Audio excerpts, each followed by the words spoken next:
Greetings, everyone. Welcome to MaatSpeaks and welcome on a very special day. So, yeah, usually I go live on Thursdays, but today we have a special show for us. This is our first Elder Talk here on MaatSpeaks. And so, if you're new to this channel here on MaatSpeaks, we aim to bring unity and work on having a code and culture in our community using the principles of Ma'at.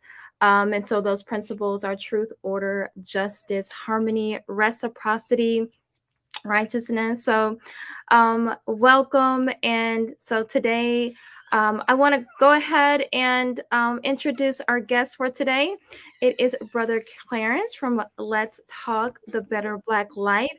And so we're going to try to get a baseline here, talk about elders in our community, see have they failed our community, or is there just a disconnect between the generations? So we're welcome, Brother Clarence, to my Thank thank you for having me, sis. Appreciate you. Thank you for having me.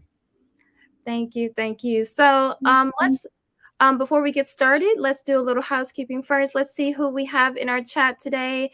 Peace, Inya. It's always good to see you, and thank you for coming.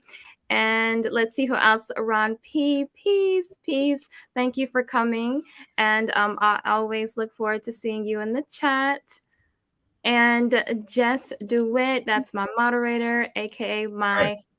my Tahuti to my aunt, my hubby. Thank you for always being in the chat and doing what you do best by helping me with my channel. And Inga, thank you so much. Okay, guys. So remember, you can support this channel by you can buy me a cup of tea. I love my tea, so you can buy me a cup of tea, or you can support this channel through Cash App. And so we're going to get started here, and um, let's see. Okay. Oh, Arshawn is here. Peace, Arshawn. And 100 Wides. Thank you for coming, brother. So we're going to jump right in and get started. So let's talk about elders in the community. So I would like to create a baseline because I don't want this. This is not an attack on either generation, but just a conversation so that we can understand how can we can better have better community and get to some solutions. So, Okay. Brother Clarence, how would you define an elder, and does age matter? Uh, I would say an elder probably age would probably make a difference, just off the experience uh, factor there.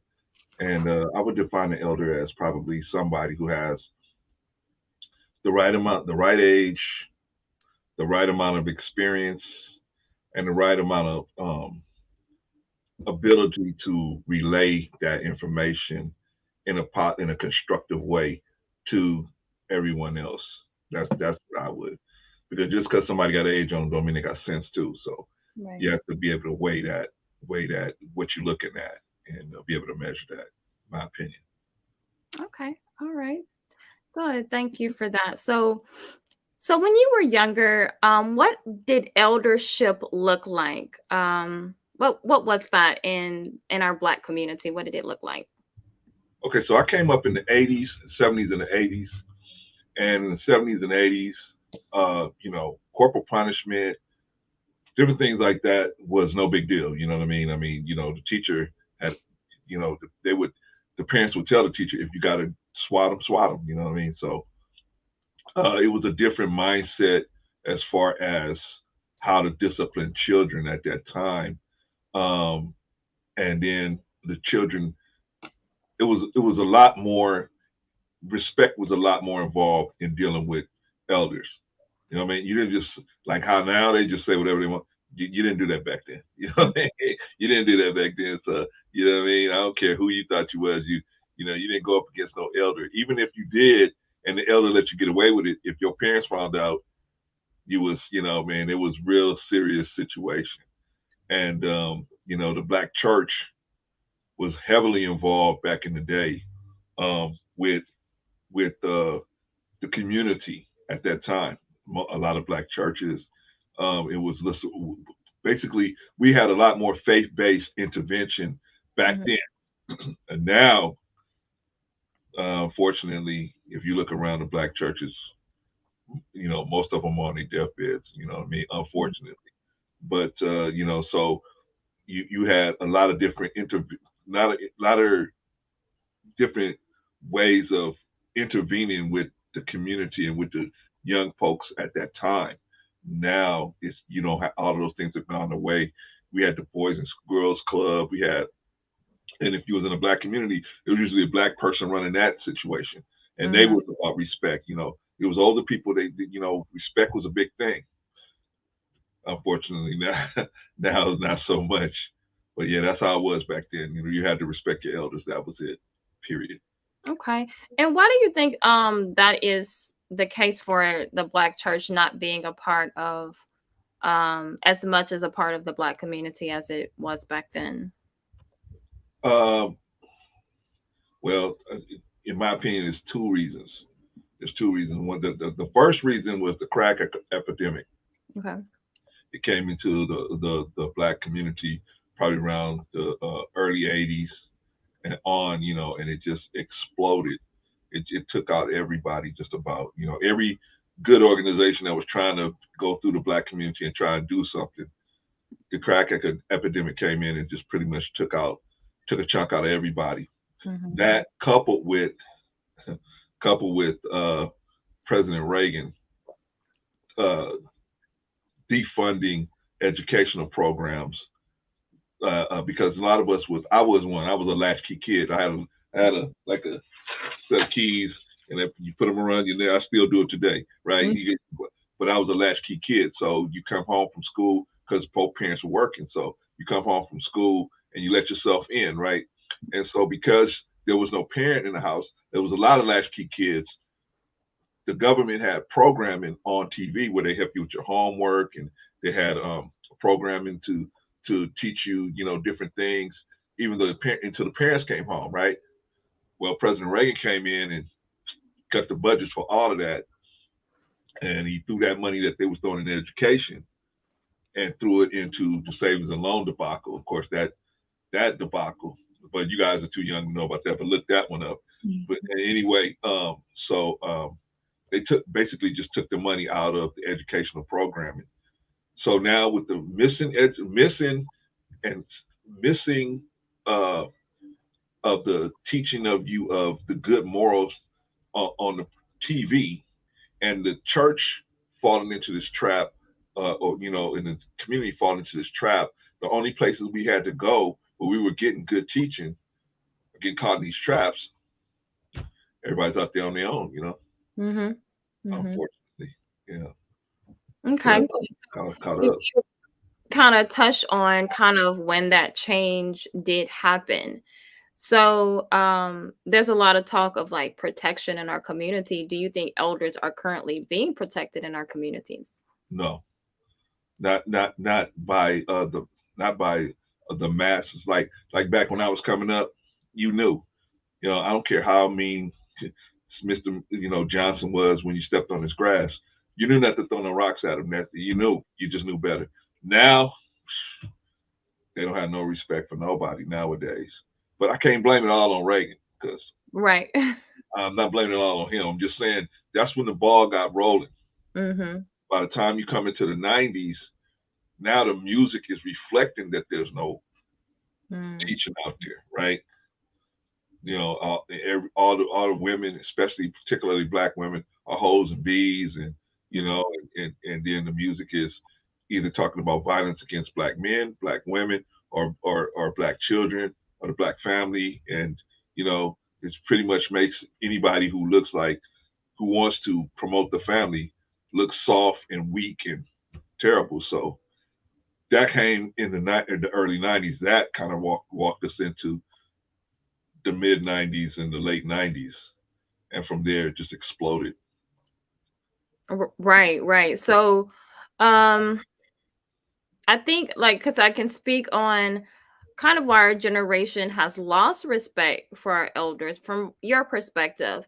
do you think they have a case for losing respect for elders? Because even when you talk about like the music and things like that, and I speak sometimes to how, because of our music, and we are the ones who, like, we as women, we're the ones that um kind of gauge what the music is going to be. Because in even when I was younger, like high school going into college, they're going to play music. They play music for us. You know, you want to get the women into the club. So as long as we're listening to certain things and we're staying in the club for the music, then that's what they're going to do. And it seems like generation after generation, the music got worse.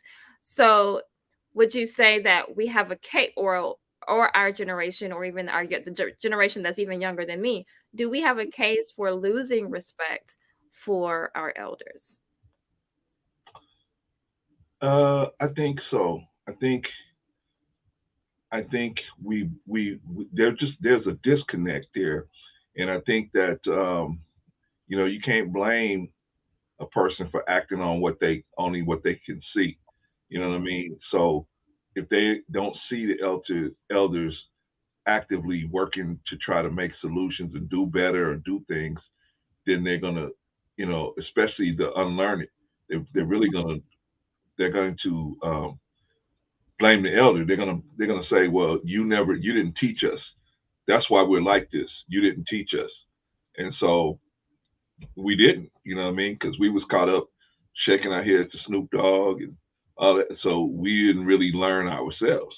By the Mm-hmm. time we figured out this is a bad deal, it was too late. You know what I mean? And now people are like, most people are like this. Like, if they see you doing something crazy and then you start trying to preach against that, they're gonna say, well, you was doing it, so how can you preach against it? And so that's their escape clause from not listening to you trying to tell, and the cycle just keeps going on and on and on and on. And I think that's where we're at right now.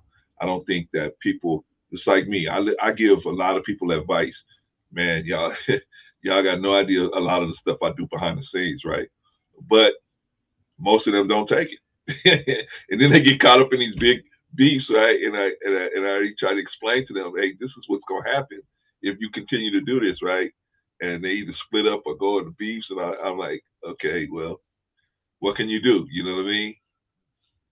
So it just depends. They don't listen. Most of them don't listen because they feel like they're smarter than us, right? They look at us because when I was coming up, you didn't judge somebody based on just the money, Mm-hmm. right? Just because somebody had a big house, that didn't mean they was a good person or that was somebody you should listen to. Now in 2021, you only listen to somebody that's getting the bag, the bag, the bag, the bag, the bag, the bag. That's what matters, right? If they don't have a bag, why am I listening to you, right? So that's another issue that we have to deal with. And I mean, I think that's a good point, because that's a value that we have now. We value money, we value chasing the bag, all of these different kind of concepts that we value. So then we have to go back to, if we're gonna start trying to build community, what are our values at the core, and who sets those values? So who set those values that we now have, and then how do we set new values? Well, who set the values that we have now? I would say it was the executives at the major media conglomerates. They're the ones that set the values. And I'm not saying they went out and wrote it down, but what they did was they put money behind the values that uh, led our uh, mainly the rappers and the entertainers to promote music that is against the black family, that's against the black children, that's against black women, and against black men. So they put the money behind it. Even on this platform like YouTube, they will. This is the only platform, well, not the only one, but this is one of the ones that you can have. We can literally go right now and look on YouTube and find uh, black men rapping, pointing guns at other black men. No problem. You will Mm-hmm. not find that in the Jewish community. You will not find that in the Aryan community. You'll not find that in the Latino community. No other group will allow that to take place. But we have been twisted enough to think, oh, if I say something about that, I'm stopping him from getting the bag. I don't want to stop my brother from getting the bag, so I'm gonna let him go ahead and keep putting this poison out here. And that's unfortunately the situation we're in. So to change that situation, we all have to adopt a different, a set of values that will promote the black family. See, without the black family, you have nothing. You have Right. nothing. And so without promoting that, and we have a lot of, even on the women's side, unfortunately, we have a lot of our women that they will give millions of dollars, i.e., Cardi B, Megan Thee Stallion, et cetera, where they would, and I'm not saying these are bad people because I don't know these sisters, but I'm just saying they put them in a situation where they're gonna throw millions of dollars at them for promoting promiscuity to our sisterhood, to black women, promoting that kind of lifestyle to our women, not telling them that there's a cliff at the end of that, right? They don't explain that there's a cliff to that, you know what I mean? But they just say, hey, go out there and have good fun now. And so those are the values that are being promoted out there to our people on a mass scale. So Mm-hmm. how do we get that? We're gonna have to adopt other, and somebody somewhere is gonna have to be ready to turn that bag down. Somebody somewhere. Right. And so that to me also is where individualism has played a huge part in um in our culture right now. So and there there's a there's a concept that I think that I've had discussions about this that feel that there's a lot of elders, older generation, that they feel that their work is done after a certain point. And that whole concept, like, I did my part, you know, and so when it comes to our community and setting those values, why is it that they feel like their journey is done, like their part in the community and continuing for the next generations is done? uh, because of the disconnect, sis. We've been cut off from each other. So, um, you know, we the young don't know the old don't know the young. So we've been cut off from each other. It's like we're two different people. Well, we're one people, but we act like we're two different people. So Mhm. the young people don't want to listen to the old people, and the old people like, forget it. I'm tired of trying to talk to these people. They just won't listen. Forget it. Let them find out on their own. You know what I mean? And so I think that it's frustration on both sides, and the older people are not real. It's easier. It's Life is much easier if you just worry about yourself. You Mhm. know what I mean? You don't have to worry about people coming after you, attacking you, and this and that. You because you're trying to bring the people together and put them on the right path. Most of these people don't want to get on the right. They don't want to do right. So now you're trying to teach people that don't want to do right about Mhm. how to save our people. They feel like, hey, I'm trying to get my bag, forget the people, right?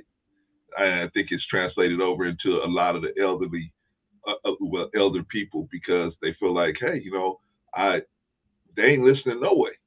Mhm. If I sit these guys down, if I sit these girls down, try to talk to them, they don't want to hear nothing I got to say. So why waste my time to do it? But somebody like me, I'm Mhm. looking for that one. I'm looking for that Right. one. Right? Like it takes one family or one person. So I think that's an issue too within our community because we want everyone to get it at one time. Yeah, And so that can cause issues because we're also in this stage, this technological stage, this fast, like instant gratification where we yeah, want we want to see it right now. We want it to happen right now. And we're not waiting for the long term. I think that's even in marriages, understanding the growth that you have in family and the family structure in a marriage and all that. People are not wanting to wait for the beauty that can happen later. They're just wanting that instant gratification right now. right. Um, so that kind of and even understanding like different elders, because I think sometimes, because we see certain people of a certain age, so I believe that people who are of a certain age, they do deserve respect in a sense, but I've heard so-called wisdom um from other elders, and it actually can become a problem. I think it was on a Netflix. I didn't watch the whole thing, but I think it was on a Netflix documentary. And there was a woman who, and this was her wisdom, she said, a man is like a bus. If you miss one, catch the next one. And so she would be considered someone who is an elder in our community. And I find a problem with that statement. So like, so do you think that every person who's of a certain age, or every person who's considered an elder, do they deserve respect? Yes, yes. Now, do I say, should you follow everything they say? No, you have to weigh everything that everybody tells you to, but you Hmm. can learn something from anybody. You can learn something from anybody. But black people, especially black people that get to a certain age, you don't get to a certain age by accident being black in this country. You know what I mean?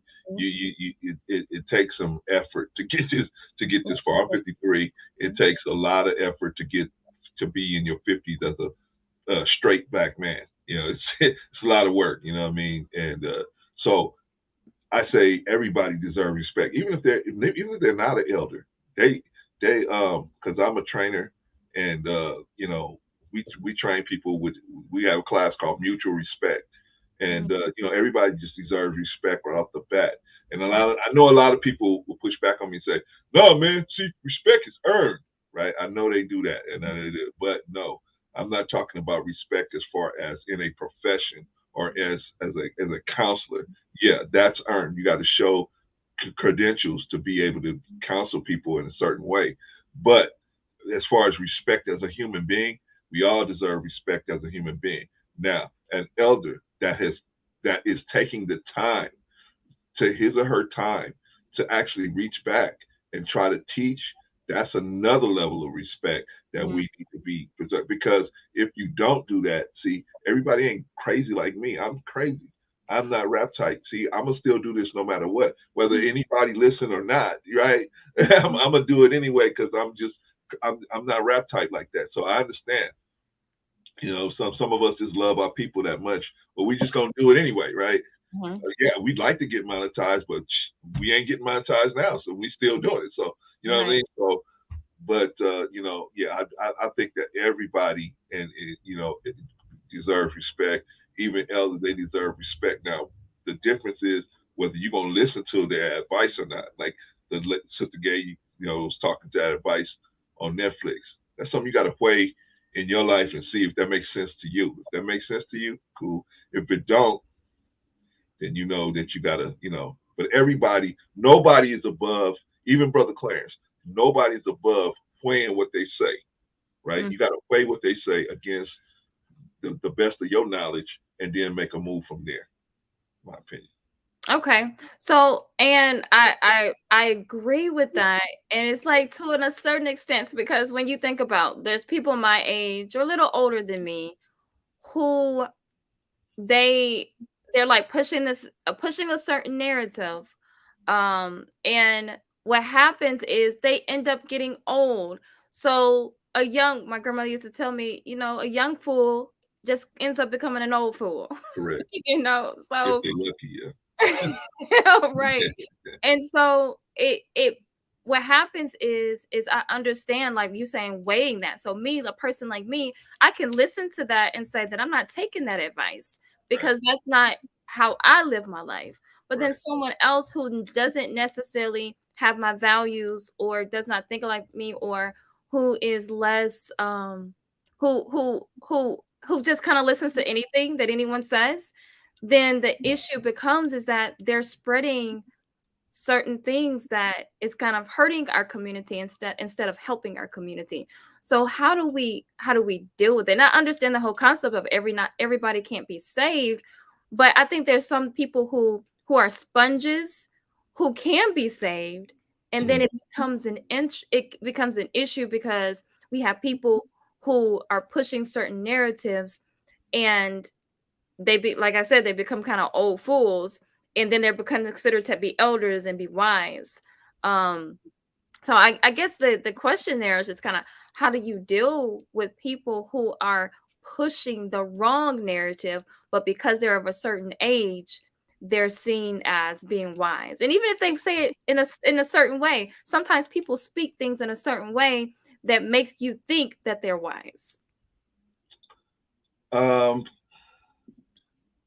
how how I would deal with it. I respect everybody. I respect anyone. I used to work on Skid Row out here in L.A. And I used to even be respectful to the homeless people that I had on the street. I just respect everyone because you don't know. A lot of them people got stories that if you sit and listen to them, you'd be like, man, I can't believe it. I can see how this could happen. You know what I mean? And I heard a bunch of stories over there, but I would respect everyone. Now, would I listen to their advice? Now, see me, my brain is mathematical, so I'm always going to add up what you're saying. Now, I may not tell you directly, man, I'm not gonna listen to nothing. I'll probably still show you respect. Talking about if that was my elder, I'll probably show you still respect, but I probably would weigh what you said and said, well, I can take this part, I'm gonna leave that part, and Mhm. just go on my way. As far as the infecting of our other generations with bad advice, that's where people like yourself and myself come in, where we have to be the clean glass of water. You know what I mean? There's no way we could go around and say, oh well, we're gonna go on this crusade to catch everybody that's giving out bad advice. Sister Maya, we'd never get no sleep, right? We'd be we'd be on the internet, we'd be on just YouTube alone, right? We would never get any sleep, right? So that's not possible. So the only thing we can do is be that clean glass of water. When they say, wait a minute, what did Sister Maya say? What? Wait a minute, what? That don't match what I got told. Wait a minute. One of these people have to be wrong. This is why I tell people you should never argue in front of your children. Never, Mm. never, never. Now, yes, it affects them cognitively, but the main reason why is you put your children in this position. One of these two people are wrong. Mm. Now I know I cannot trust one of these people. Mm. Which one is the one I can't trust? So Mm. you're putting your children through this process, right? When they see you arguing back and forth, I mean heated, right? Mhm. Then they go, oh man, I can't trust one of these people. One of Mm. these people is wrong. Which is the one I can't trust? And they have to go grind through that out in their head. And a lot of times, you know what they do? They say, you know what? I can't figure it out. I'm not gonna listen to either one of them. I love Mm. them both enough where I can't put one above the other one. I'm just not gonna listen to none of them. And then they go listen. They go out in the street. So Mm. that's a situation. That's a whole nother situation. But Mhm. the thing is, I try to listen to everybody. I try to give everybody respect, even though they might be talking crazy. I've been on live streams where I was on a live stream recently where this person was gunning for me. Matter of fact, I was on there twice, and this person was just gunning for me. Every time I opened my mouth, this person had an issue with me, and I was Mhm. like, okay, why does this person have an issue with me? But that was but it was no big thing. But I'm just saying, I still was trying to show the person respect, not Mhm. because I'm on somebody else's platform and they say, you know what I mean? Now, if they come to my platform, I might grill them a little more Mm. about what the issue is. But like I said, we just have to be the clean glass of water. We just have to be the alternative that maybe they'll find us here and there and they'll say, Okay. wait a minute. You Okay. Okay. I like that answer. Because sometimes it goes back into that, you're trying to save everyone. And then, because a lot of times when I hear when I hear wrong information, I'm like, oh my goodness, I have to speak to that because, but sometimes you can't, people are going to, and people are on a certain vibration, they're on a certain frequency, and so they are going to navigate to where that frequency takes them. know, right. And until they elevate to maybe your frequency or to my frequency, then they can start hearing what we're saying. So that's a very good point. I appreciate that. Now there something you said, because I did have hear another elder talk about like arguing in front of kids. Hmm. And they were saying that if you argue in front of kids, you need to also show your kind of your makeup in front of the kids. So you show them Exactly. that the resolve, like that you came to a resolution, even if you sit your kids down, not, because sometimes you might make up and you know, outside, because kids, even when you're arguing, they might still hear you Right. argue. So you need to kind of tell, and then they might not necessarily hear you make up, because that might be softer or more Right. silent.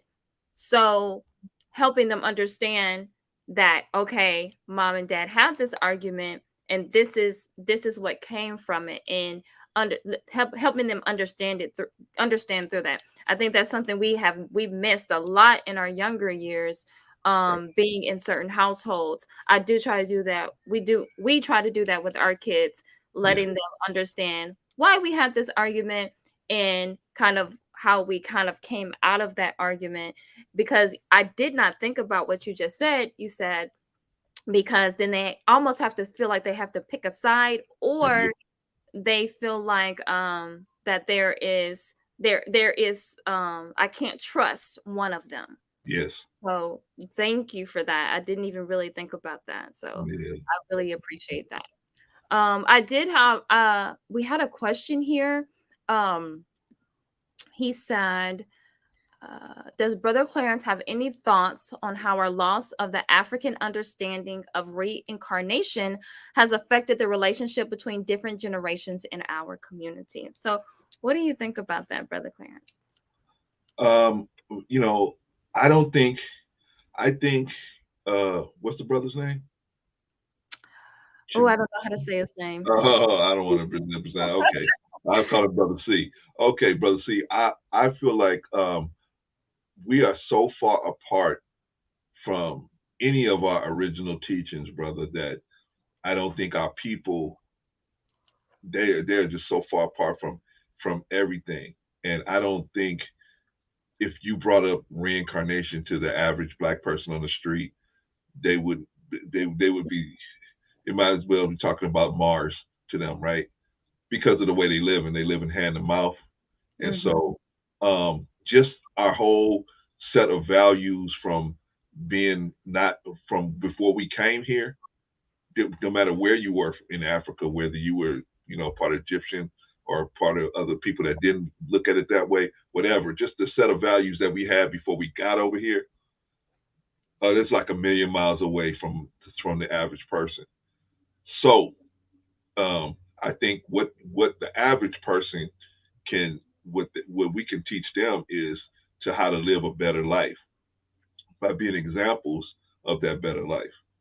Like Sister Maat was explaining, hey, she didn't try to pull no punches. Hey, you know, sometimes we have a little spat here, and this is what we do. I mean, we got to be real with our people, man. We got to be real so that they can see real people and not just look at somebody saying, preaching to them, saying, do this, do that, do this, do that. And because our people get in their head, if you preach to them, that you haven't made the same mistakes. And Mm-hmm. we got to be more real with them, but yet at the same time, be that clean glass. If we expect our people to be better people, then who should be the better person first, right? Mm-hmm. Should Yeah. be us. Mm-hmm. Yeah. Okay. Thank you for that. And okay, he said it's proud. Chimoge. Is that how I say it? Tell me if I said it right. Okay. Chimoge. All right. Um okay, so let's continue here. So that was really good. I appreciate that. And uh let's see. I kind of want to talk about the information age that we're in. So, do you think that the information age and technological age has anything to do with the disconnect, and or if it had an impact on how we treat or respect our elders? Yes. Yes. It. See, back when I was coming up, Mhm. you want to know something? You went to somebody older and said, "Hey, how did they do this back in the day?" And they sat you down and they explained it to you. This is how they do it. Or you want to know how to do something? Hey, you want to know how to fish? Hey, this is how you fish. This is how you cut wood. You could go to your dad or your mom, or you could go to somebody who's older, right? These people don't need to come to us. They go out on the internet. Mm-hmm. They ask you nothing, right? They want to know how they did something in 1850. They can get on the computer and do it. So your value has been diminished as an elder today because your the explanation of things, they don't need you. They can go to the computer to get it. Now, granted, they're getting the viewpoint of the person who uploaded that. They don't really know that. Like they see Google, they think you can just Google it, but nobody tells them the reality. You're Googling somebody's somebody's position. This is Yeah. somebody's position that you're Googling. It's not. You don't know for sure unless you try and get a more of a broader understanding besides Google, right? Mm-hmm. So, but that's not today. They want it, like you said, instant, right away, now. And so that has, in my opinion, diminished the value of elders. Like I don't need you to explain nothing to me now. I can get money, I can get girls, I can get cars, I can get I can get whatever I want. You ain't got to give me the game no more. I can go right online and get the game, Mm-hmm. right? Okay. And so they don't realize, hey, you can get the game online, but the traps that you're gonna run into, they're not gonna be able to explain them to you online, right? So a lot of times you got to come to somebody that has been through that or has seen it or heard about it to actually get the full impact of what's going on. So, yeah, that's in my opinion. Yeah, it does has definitely affected it. So I think also because of this information age, there's a lot of differing opinions and just Chimoge just kind of touched on that. Even when we talk about how a lot of us are being introduced to our African ancestry and we grew up hearing that it was demonic. So there is a huge disconnect there. So how Heathens. what did you say? I said heathens. Right. Remember Rosie said they're heathens. They're heathen Ella. Right. And so I think and even thinking about lack of storytelling, just kind of like what you're saying here, because even I think that I didn't hear a lot about what happened. My grandmother was born in like 1939, 1929, or somewhere in that era, but we didn't hear a lot of stories from that time. And even people who are my counterparts, my husband as well, hearing about his grandmother being an actual black, well, being a descendant, her mother was an actual black Native American, but Wow. we didn't hear those stories. So, I think part of it, maybe some of those things might have been shame, maybe why they didn't tell us those stories.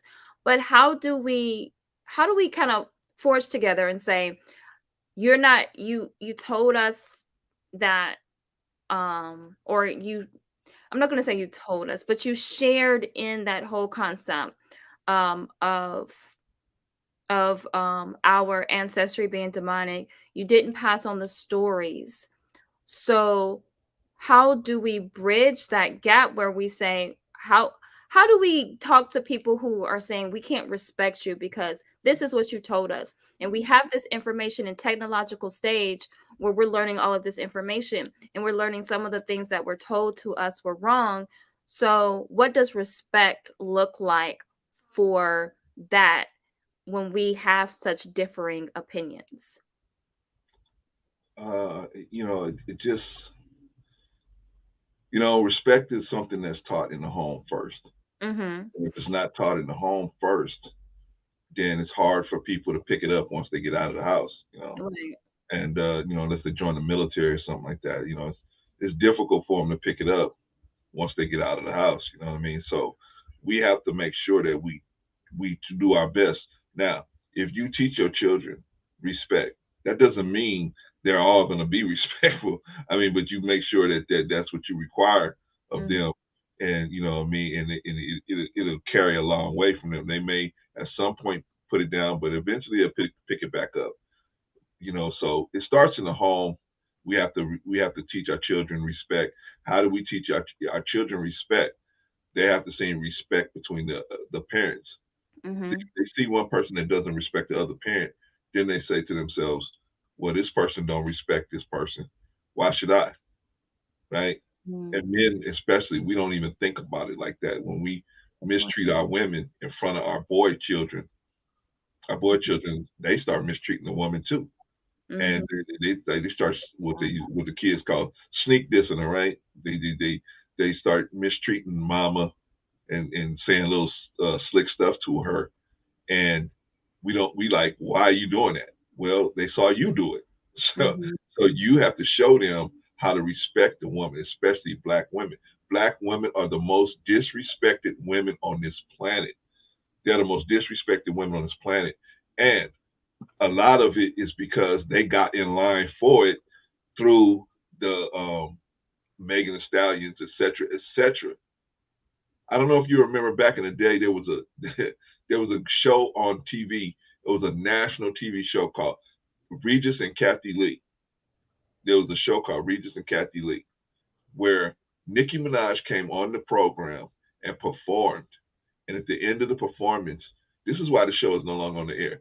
Well, both Regis has passed away, but I mean, but at the time it was still on the air. Right. He grabbed her on the butt. He grabbed her butt after the performance on live TV, right? Mhm. So they made this big thing about it, and they got rid of him. Mhm. And eventually, the show went away. Right. But the question here's the bigger question: Why did he think? Why did he think, as an older white man, that she was gonna have no problem with him grabbing her ass, Mhm. you Mhm. know, behind, right? So what was in his head to think that? Well, he saw maybe a couple of videos and that, oh, they're all like that. Mhm. And Mhm. see, that's the part I have a problem with, is that, we got to start policing ourselves and saying, okay, yeah, we want our people to make money, but when are we going to speak out and say? But see, I know why we don't speak out. There was a sister named C. Dolores Tucker that spoke out against Tupac when he was putting out that music on Death Row. We hated her, but she kept telling us. She said, if you guys keep putting this kind of music out, the black community is going to go right in the gutter. And she was right. Shout Mhm. out to C. Dolores Tucker, rest in peace. But I'm saying all that to say, we got to start policing ourselves a little better. You know what I mean? We got to, we got to we got to show that to be the example of what we want. If we want a community of good men, then we have to start being good men ourselves and Mhm. showing these young guys what good men look like. They used to could go to the church. Like I said, when I was younger, you could go into the church or the temple or wherever, you know what I mean? And in the black community, there was places you could go and you saw strong men, right? Now, not so much. Not so much anymore, right? So now if we want that change, just like the women, you know what I mean? You can't be, not you personally, sister, but I'm saying like women, you can't be, all of this masculine energy at a man all the time, because that it sets the balance off of power, and then the young men don't understand that, hey, I have to be a leader in my house. But if they see the mother as the most strongest person in the house, then that's going to throw them off, and they're not going to develop properly as far as how they should be a leader in their home. So we all got work to do. Including Yeah. my, we all got work to do to be out there. But yeah, but we got to be the example of what we want. Thank you. Thank you. Yeah. So I definitely agree with that. And so when we talk about that transition phase, where we kind of from where we had a lot more nuclear families, and then also having more respect for elders in that community. So, like you talked about that transition kind of that happened like in the 70s and the 80s, Yeah. and there was a shift. And the propaganda that we start to a lot of more propaganda on pushing for higher education, pushing for individualism. So it was less emphasis on community, and then it was a kind of that concept of getting the kids out of the house, go get your education. And I raised, I raised my kids, I got mine, it's time for you to get yours. How did this affect how our elders treated the younger generation, and then in turn how we started, or generations that came after them started to treat the elders? Because I think it was a sense of, go get your education, go make yourself better, do better than I did. But in turn, it seemed like that was a rebound effect that happened there. Well, I think women going to get their education. I don't think there was a problem there. The Mhm. the, the problem came in when when the the overall women's movement decided to try to recruit black women into it. Mhm. They said, "Hey, you're being subjugated too. Your man is, putting you guys, holding you back too." Mhm. We as black men looked around and said, "We don't own no businesses. We ain't holding nobody back." But the black women got promised a bag of trinkets for joining on to the greater white um, women's empowerment movement. Now, the women's empowerment movement had a lot of good parts in it. Personal safety for women, yeah, that it needed to be addressed. Um, Women being able to work in the workplace without being, forced to go down, being getting intimate situations just to get the job. Yeah, that stuff needs to be addressed. Even being able to get an education, that needs to be addressed. Okay, but whenever uh, you have a push on one side, you're gonna have a pull on the other side. So what was given up on the other side? Well, when women jumped into that, they were recruited and they jumped into it. They were promised that you ain't gonna need no man. Mhm. If you ride this train with us, at the end of it, you ain't gonna need no man. You're gonna be able to do what you want. What they didn't tell them is that it's gonna break down the families.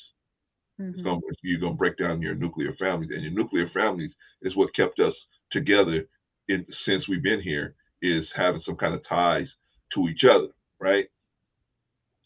So now that the nuclear family has gotten broken down, and women are following this uh, thinking process of the women's empowerment movement, they had to give up more and more and more. Mhm. So first, you give up, your man. Then, once you go to work, you give up your children. Mhm. Once you gave up your children, you gave up your family, Mhm. and now you had to give all this stuff up instead of going to school and being able to still work a family out. Because I think you can still do it. There's a lot of people that don't think like me. Maybe they think that, it's either you be a wife and stay home, or you go out there and work. I Mhm. think you can do a hodgepodge of both, right? As Right. long as the family comes first. As Mhm. long as the family comes first, hey, you can do it. You can, because everybody's situation is going to be different, right? So Mhm. you can do a hodgepodge of both. But the problem is the women's empowerment movement, the white empowerment movement, sold the black woman that, hey, you'll be just as empowered as us in this situation, right? But that didn't happen like that, right? It didn't happen like that. So they had to give up their family, they had to give up the man, they had to give up the children, they had to give up the family. So you had to give all of that up. Now, on the back end of it, here's where it really got ugly. So now we got uh, women. So you say, well, how come there's nobody passing the game down to the younger women? Why? Because now women, because of social media, they don't have to have a husband to have that validation. So you Mhm. used to get your validation from a husband. You used to get your validation from running your family effectively and efficiently, showing your children love and having your children show you love back, right? That was validation for most people, for most women, right? Not in today. The women's empowerment movement said you can get your validation on the other end. So that's what they got. They got this now. Instead of a family, you got social media, and you can get likes and views. Mhm. That's what you got instead of your family. That's what you got instead of a man in the house. That's what you got instead of somebody who's going, oh, you know what you're supposed to do, Sister Maya? This is what you're supposed to do. You're supposed to get old, and you and your husband have all them pills. They all, and you guys are helping each other take each other's pills. That's what you're supposed to get to, right? Mm-hmm. But that ain't happening for a lot of black women. Why? Because they fell for the game. Right. And then another thing is, so now you got women in their 40s competing for men with women in their 20s. So they don't want to get a competition the game, so they don't give them the game. Mm. It's an ugly situation Right. because they're competing for the same pot of men, and Mm. so it's an ugly situation. How do we Mm. get out of it? I'm still working on that system. Still working on that one. Right. And oh man, so you are you are preaching. And I think that something else that because you kind of touched on a little bit because things happen and integration was one thing that kind of happened and not to point any fingers because I think a lot of things were in play there, but one thing that we kind of heard, well, I kind of heard, and others that I spoke to kind of heard growing up from kind of, especially like women, the older women in our families, was to seek outside of our race because they would treat us better. Talking about companionship. Yeah, companionship. Yeah, yeah. So, um, do you know why older because they were with and some of these people were married. They were married with black men. So why do you think that that was something that they were trying to push on us? I think what they thought was that um, there was a real general interest from that side of the fence. I Mhm. think they thought that. Back in the days, they used to call white people honkies. Do you know where that comes from? Yeah. Okay, well, I'm explaining for the viewers. So for the viewers, they used to call white men honkies because they would come into the black communities in the middle of the evening, about from 7 o'clock on, and honk their horns for the prostitutes to come out, right? Mhm. And so it would disturb the black whole community. And so they said, man, them honkies are out there honking again. That's why they used to call them honkies Mhm. because they didn't want to get out of their car, right? I Right. get it, I get it. But I think these people that you speaking of, they felt like, no, these aren't those kind of white guys. These are the kind of white guys that really gonna love you and respect you and everything like that. But in reality, if we look at the numbers, that's not the case. That is not the case. Um, you know, the highest um, divorce rate is between white men and black women. Mm. That is the highest divorce rate, and that's at black demographics. But that's black men and well, they marry more. Excuse me. Let me reverse that. Not divorce rate. They have the lowest marriage rate. Okay. Of they have the lowest marriage rate. Black men marry more white women than white men that marry black women. Okay. But black men, most black 83% of black men that are married to black women. Right. So most black men are married to black women. But the point is, I think the person that put that out probably thought, it's the same, right? Mhm. Like that person's a man, no matter what their color is, they're gonna love you. But Well, I see, think it was being pushed that they were gonna treat you better than black men. That was kind of the thing that was being pushed, like, white men are gonna treat you better. I don't, and I've heard that too. So you know what I mean. But it just depends on the kind of man you get. It depends on the kind of black man you get. I mean, you can get Right, the kind of right, black man exactly. that'll treat you different, but I think they just thought that it would be it was going to work out for you. But when we look at the numbers and we look at the statistics, it doesn't really work out. It doesn't really work out, and most white guys are not interested in marrying black women. That's the Mhm. honest God truth. And for whatever reason they come up with or whatever, but most of them are not interested in marriage. Now, will they go out with you? Yeah, they go out with you. Will they take you out and have fun with you? Yeah, they'll take you out and have fun with you. But when it comes to marrying you, it'll be a whole different ball game. Most of the time, it'll be a whole different ball game. So I'm not saying, oh, well, then ain't no white man never gonna mess with you. I'm not saying that. I don't know. I'm just saying you shouldn't be going after somebody just because of the color, in my Mm, opinion. You know what I'm right. saying? When you got your own people right here, Mhm. exhaust that first. If you Right. right, if you exhaust this and you Yes. can't find a good dude, then I can understand you going wherever you got to go. You know what I Mhm. mean? We all want to be loved. You know what I mean? But to me, to tell somebody, hey, go to a person for another color, you're just bringing the same problem over there, right?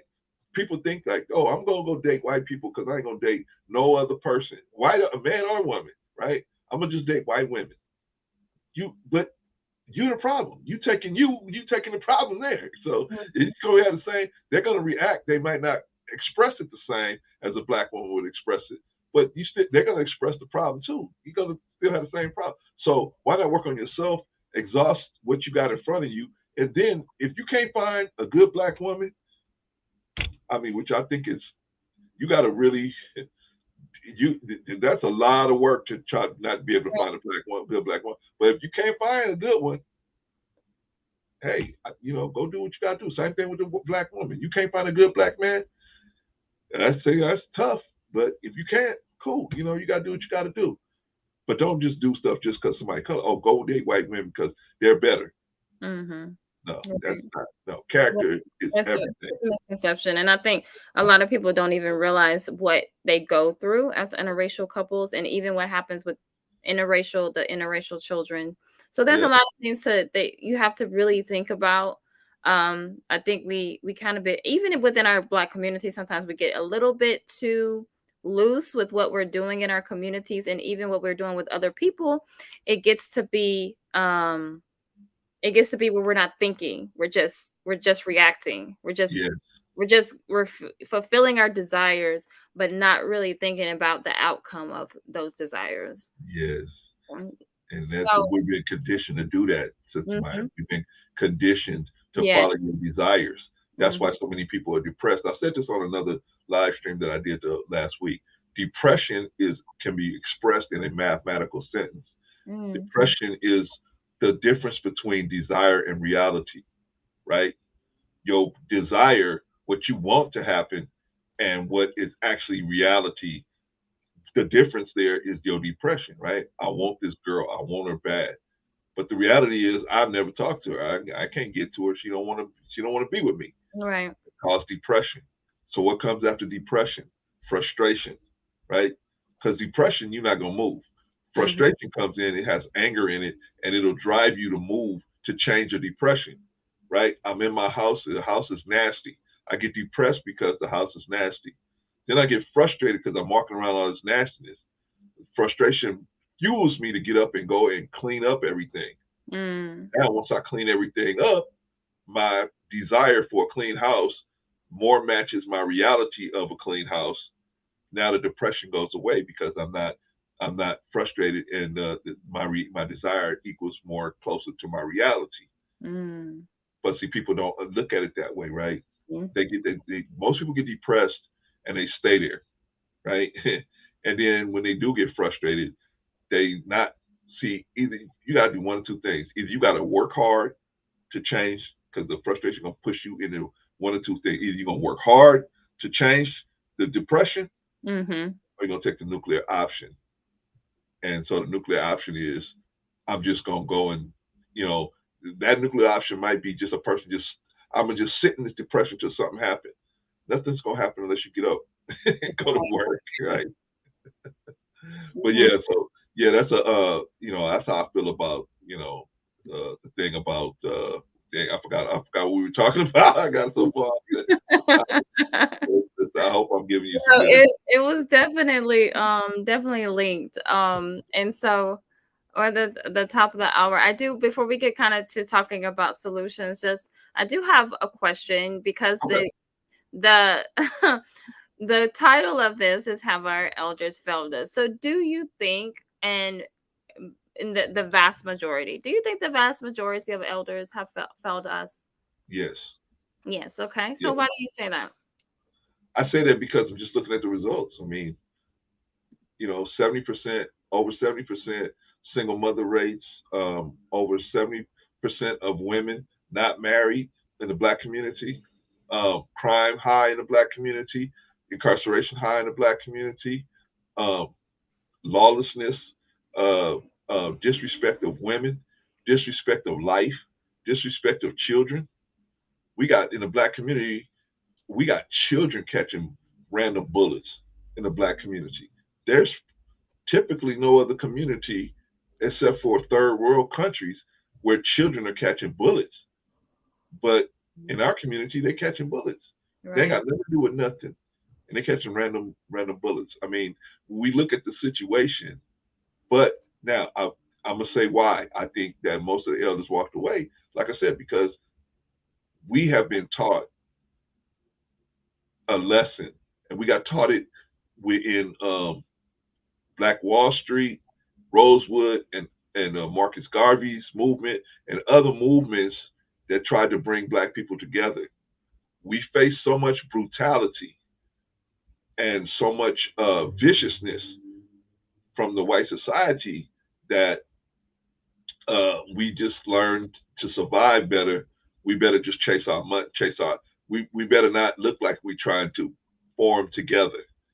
Because if we do form together, then we're going to incite the those whites that have such a vitriol for us Mm-hmm. that they're willing to move out on it and cause problems. I.e. the Klan, Citizens Nights, and et cetera, et cetera.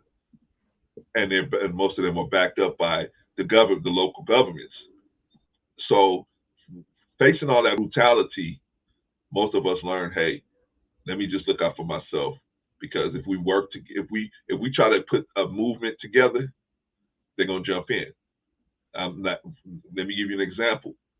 Black Lives Matter. In concept, that was a good idea. In concept, but a lot of things happened in the middle of that concept where it was kind of massaged, to do some other things. I'm not saying none of those people are out there are, bad people, but I think that we got to watch our movements and see who's funding them, and watch who's funding them and what purposes that they're actually serving.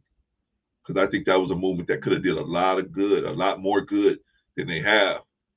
But I think that unfortunately that was something that was taken over by uh, white philanthropy, and they were unfortunately given some objectives that weren't Right. necessarily to help us in mass. But like I said, I don't want to take anything from the brothers and sisters that's out there willing to put their lives on the line to make something happen, and even the white people that was out there trying to put their lives on the line to make something happen. But I just think things like that, we have to watch who's funding these movements. You know, Right. I think that's a big thing. And I think even they talked about even with the civil rights parts of the civil rights movement being funded by um people who are white. So I think that's an issue. So when we even talk about like Black Wall Street and trying to get to a certain place, and I think there's a fear because if we do build wall, let's say we do build Black Wall Street again, or we do have our communities flourishing, we have this fear that is going to get taken away from us or burned down or something. They're going to do something to yeah, take it away from us. yeah. So how do we build? I mean, how do we build if we have fear that it's going to be taken away from us?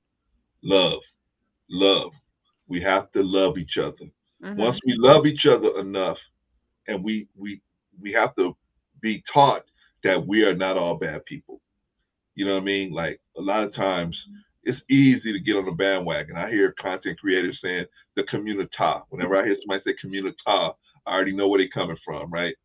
So we got to learn how to love each other. We love each other enough to say we're gonna make a sacrifice. Back in Africa, you could say, hey, the men would see a strip of land that wasn't developed, that wasn't nothing. They say, you know what? We're not going to see the crops growing on this land, but we're going to clear it out so that our children's children will see those crops growing on that land, right? Because our community is growing and growing and growing. We need more land, right? And Hmm. so if it was in their territory, they would clear it out, right? Maybe this generation ain't gonna see the crops growing, but the next generation will, or the next generation will.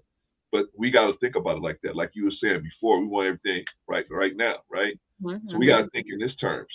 Maybe I won't see it. I'm 53. Maybe I won't see that next Black Wall Street, but maybe you will. Maybe you and Right. your children will go there, right? But here's what happened to us. Like you said, the viciousness and brutality of the white dominant society. Those of them that really had it in for us. They intimidated us into basically saying to us, "You will do better chasing these dollars, because if you chase dollars, you're going to pay us taxes. You're going to pay for us. You're going to be able to give us tax dollars that we can use for our goals. Maybe we'll give you a little bit of it to do something, but we're going to take the tax money that you're paying and we're going to use it for what we want to use it for, right?" So we got intimidated out of being that way, and then because we ain't got, well, I'll say it this way: we don't have the testicles to be able to admit that, oh, you know what? They did that to us. We allowed that to happen. Okay, when are we gonna stand up and say, okay, enough is enough? We're gonna build this. If they knock it down, if they come out and kick it over every day, we're gonna rebuild it back up.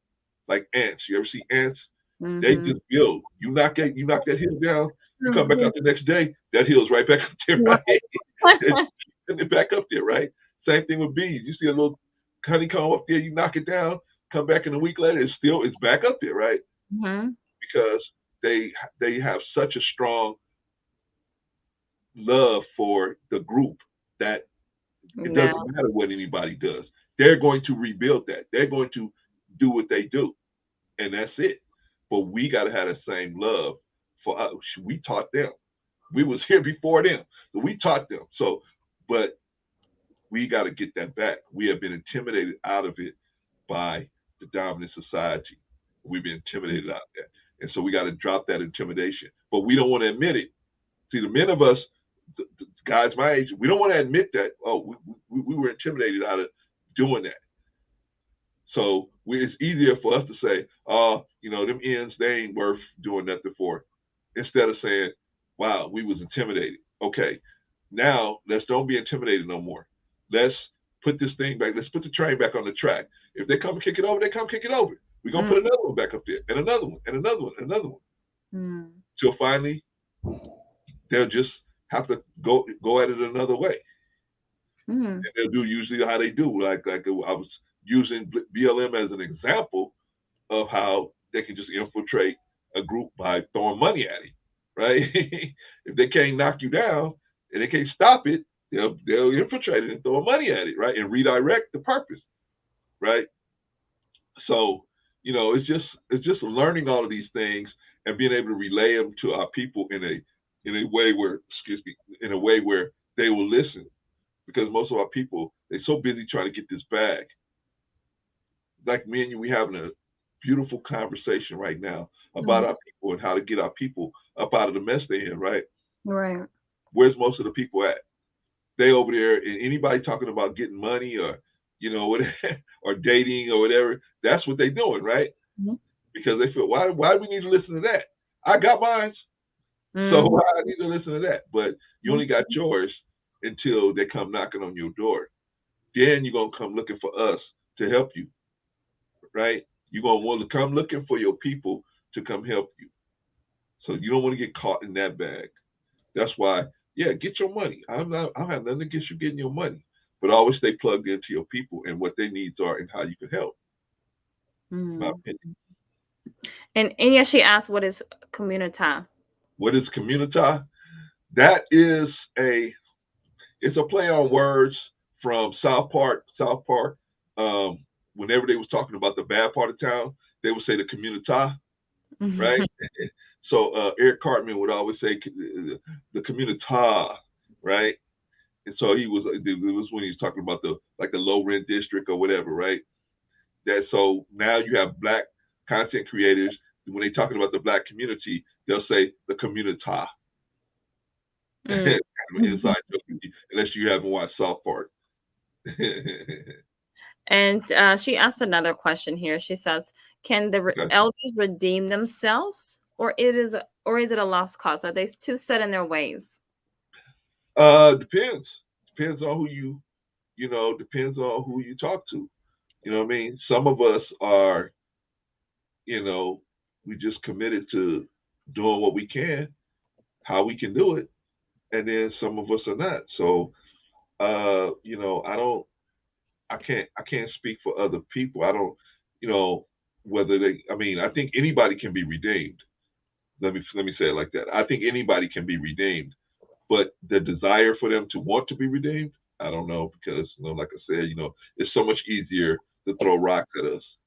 That's why I have content creators. You know what? I was making videos about black women and some of the issues I had with them.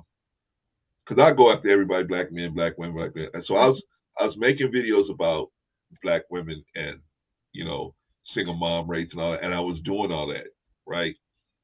I had um, one of my subscribers hit me up and said, "Hey, you are not being that sensitive to women. I know these things happen, but the way you laying it out is really very harsh." And I went back and I looked at it and I said, "Wow, she's right." I had to look back. I had to look at what she said. I didn't look at the fact that, hey, I got a channel and you don't. You just Mm. popping your head in here.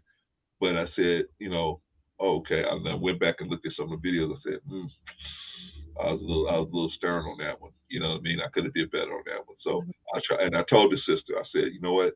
You're right. I will try to be more sensitive to that situation because basically what she told me is she said, you know what? You're talking about a lot of these sisters, but a lot of sisters have had, uh, you know, real bad things happen to them within the family or Mhm. maybe outside of the family, but they've had things happen to them that shake their mentality so that they will be this. They're not just crazy for no reason. And I said, oh, okay. I didn't even consider that. I said, you're right. So I'll try to be more considerate of that as I move forward. But I had to be the one that accepted that I was not in the right place. How many elders are willing to do that? Most Mhm. of them, you And know. that kind of brings me to my next thing because I often talk about how the people that are closest to us have or have the closest proximity to us have the ability to hurt us the most. And so a lot of us are dealing with pain from our elders, from even the whole concept of our traumas, things being swept under the rug. And then when we do try to have those conversations, sometimes they elders or people in our community, even us, even when we have conversations amongst each other as men and women, we will become defensive. Yeah. Um, so, um, what? How do we deal first? First, how do we deal with the pain from our elders? Because that's one thing, and I think that kind of corresponds with the respect we have from them. Because even when we try to have those conversations, it can come off as maybe some of the elders being defensive or not even just wanting to deal with it at all. Um, now, Sister Maya, now give me an example of the pain you talk about from the elder. So, like something, for an example, if something happened behind closed doors at Okay. someone's house, someone Uh, has gotten touched inappropriately, right. then you try to talk to someone in that about it. Is either swept on the rug or they even kind of say, oh well, what did you do, as opposed to actually dealing with that trauma. And that trauma follows that, whoever it is, it could be a young boy or a young girl. It tends to be young girls because young girls voice it more than I think young boys do, but it happens to young boys as well. And that trauma ends up following them all of, until their adulthood. And then when you do try to have that conversation and saying, hey, this happened to me, then there's a defensiveness that comes. One of the well on the offender side, they are a lot of times they have demons. They Mm-hmm. have a demon, and I'm not talking about nothing spooky. I'm talking about a demon. They just like a virus can get in your body unseen. A demon can get in your body unseen. In my opinion, that was my opinion. I'm gonna explain it my way. So a demon, and a demon's main focus is to control the negative charges in your brain, right? He wants to keep this constant chaos going so it can control the flow of electrons coming to the brain, right? So, but that process has us with high anxiety, and we can't make, like, we would normally make right decisions, but we can't because we got all this activity in the brain, even when you're supposed to be quote unquote at rest. So when you have that happening and you sit a person like that down and try to reason with them, a lot of times they're not reasonable. See, a person the person that has been offended, that person is looking for justice. We got a natural desire for justice. Okay, so when somebody does something that's out of pocket to us, we have a natural desire for justice. But the person on the other, the offender doesn't see that.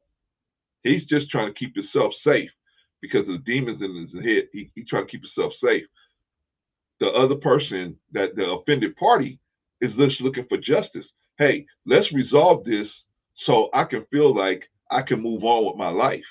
This is a big stumbling block for me. I need to move on with my life. If you can break something down to explain it to me and then show me how it's not going to happen again, then maybe I'll be able to let it go. And you show me the remorse that I need to see, maybe I'll be able to let it go, right? But a lot of those guys don't see it that way, right? They just don't. They want to say, "Hey, I did that. I'm done with that. Don't bring that up no more." No, but see, you got to see. People are going to say, "Hey, I need to resolve this," especially if they're still living in the same house with you. You're gonna have to resolve it, right? But the problem is, like I said, they'll try to, and a lot of time, old school, they'll try to protect the men. They wouldn't even listen to the children because maybe they went through the same thing, and they say, "I survived it. I'm not gonna put this man in jail. Where we gonna live? Who's gonna pay the bills around here?" So it became something like that, right? So my thing is, in today's world, we don't have to worry about that as much. Where woman, if you report something to the proper authorities, you ain't got to really worry about, okay, well, how's this going to work? Because you can get out and get a job, or the state can help you. The county and the state can help you if you need some time before you get on your feet, right? Back in those days, it wasn't set up like that. So they were more prone to let it go. We don't, but see, because we didn't realize the long-term effects of stuff like that. Now we see we cannot do stuff like that. I got a granddaughter. I mean, I can't, everybody around her, we got to, where you been, what you doing, we check everything, right? Because we want to know what's going to happen, because I need to be able to hold somebody accountable if something happened to her. Okay. Your explanation ain't going to do it. I need to see your presence so we can get it cleared up. So, but my point is, in today's world, I think it's a little different, but still at the same time, it's about watching everybody. I have a granddaughter, and I never changed her diapers. Never. I wouldn't allow myself or my youngest son or my middle son to even touch her. The reason why was because I don't want nothing said about nothing. I don't give her a bath or none of that stuff. Never did none of that stuff because I don't even want nothing. The theory that people even thinking something happened. So my son, my oldest boy, who is her dad, right? At first, her dad one time saw her in getting dressed, and I happened to walk in the room, right? I had to retrieve something out the room because I usually let her get dressed, with my wife would dress her. So but I had to get something because I had to do something. So anyway, when I walked in the room, I was passing my son. He was walking away. When I walked in the room, he came back. He came back to make sure that, hey, just what's he coming in here for? What's happening? And I told my son, hey, that's good. You can watch me. Right. Watch me. I ain't got nothing to hide, but you watch. I don't care. Watch me. Watch everybody. Because that's how you should be as a father. You should be. Unfortunately, so many of our women have been in that situation. It's a sad situation. I think the statistic is 75% of Black women have had some type of issue like that. Maybe not in the home, but some place. So it's a sad situation. Right, right. And so we are gonna start wrapping up. There was something that you said even about kind of achieving justice and everything. So here, it's important that we start talking about achieving kind of that code and that order in our community. And believe a lot of it we need to try to attain that structure, but in order to kind of accomplish that order, we do have to accomplish these other things. So just like when we talk about the seven principles of my eye, in order to get to harmony, you have to accomplish something like truth. You have to get to the truth. In order to achieve balance, you have to there's no balance if there's no justice. And so the list can go on. So how does structure in our communities look? How can we achieve that structure, achieve that order in our communities, and having elders be a part of that structure and that order? Well, I think those of people like yourself, those people who really respect that order have to promote it and put it out there because people are watching you. They ain't watching. I mean, people come to watch me, but they just see because I say a bunch of crazy stuff. They come and watch me, but how they're gonna really follow you. They Mm-hmm. really follow you. They're gonna follow somebody closer to the age group and closer to what they're looking for as far as values that they want to espouse, right? So if you want to see that, and I'm not just talking to you in particular, but I'm just saying, period. Those are people like yourself that respect that are going to have to promote it on these platforms and Mm-hmm. promote it and show it see how that looks like so they can see what that looks like because if they don't see what it looks like how are they going to how are they going to do it they're not going to be able to understand what they're doing unless they see. That's why the army is so good. The air force is and the armed services is so efficient because they take you from day one. They show you exactly what they expect out of you, and they show you what they want you to do. They show you. They don't just tell you. They tell you, and then they show you. And so that's what we got to do. We got to follow the same procedure, and then tell our people what we want, and then show them. Because if there's nobody to show them, that's what happened in the 80s and the 90s. You had the last bastion of TV shows like Family Matters and the Cosby Show and all of these different shows that were really family oriented. They went by the wayside in about the late 90s, and then you have every show is some type of broken family empire or ghost or what I mean, it's always some kind of black man doing something vile, thing just to keep the family together, but that's what our children have to look at now. When they used to look at, like I said, Family Matters, stuff like that, where they at least saw a cohesive unit, Right. and they saw that problems can be resolved without everybody, going by the wayside, right? You don't have that now. You got to go on social media to see it. So you Mm-hmm. keep doing what you're doing, sis. Keep doing what you're doing. It always starts out small, and then it's Mm-hmm. going to end up. Mm-hmm. You know what I mean? They'll see you, and they'll see you promoting it, and those that feel it, they'll stay, and those that don't, they won't. You know what I mean? But at least you'll build your little community garden over here, and Mm-hmm. then you never know which one of them was going to go out and build the same thing somewhere else, and another one to build the same thing, and then before you know it, it's a global effect. Yes, thank you for that. And it does. It definitely starts with self. I always talk about, it starts with self. It starts with our own families, our own communities, and then we branch out to our other neighboring communities. So I really appreciate you being here. I want to send a special shout out to people who did come into the room later on. I saw Joanna Washington. Thank you, Yeah. Pieces, for coming in. And Red Lipstick Vibes, thank you for coming in. Ron P, thank you so much for the Cash App. I do appreciate that. And I think everyone else, I think I spoke to everyone else, but thank you so much for coming in and hearing this wisdom. Um, Sister Mayat, can I drop something on you real quick? yeah. Go ahead. Okay. I know these streets are hard. These streets are hard, right? Sometimes you're not even on a platform and people are going at you hard, right? You're not even there and they're going at you hard. I understand that. But keep playing your position. Don't even feed into none of that drama. Just keep playing your position, and you'll see in the long run they'll be chasing you. So, don't get caught up in all of that stuff. Let everybody go do their thing. Let them go make their money. You go do what you got to do, and what I mean. Don't get caught up in that because little bird hollered at me about some stuff going on with you, and I was like, wow.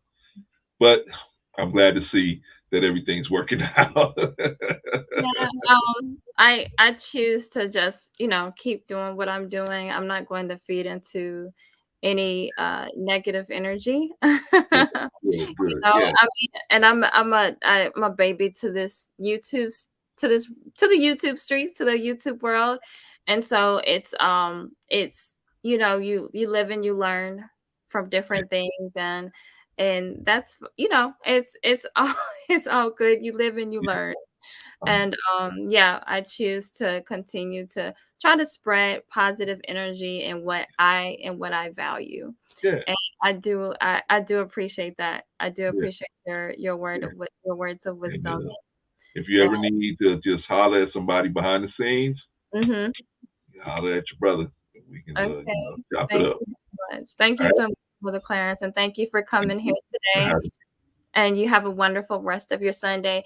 And me. everyone, me and my husband, we will be on Amawale's Africa's channel about 8. He starts at 8, but we'll be on there about 8:30. So come on over there, and I'll see you next time. Thank you for watching. Thank you for coming.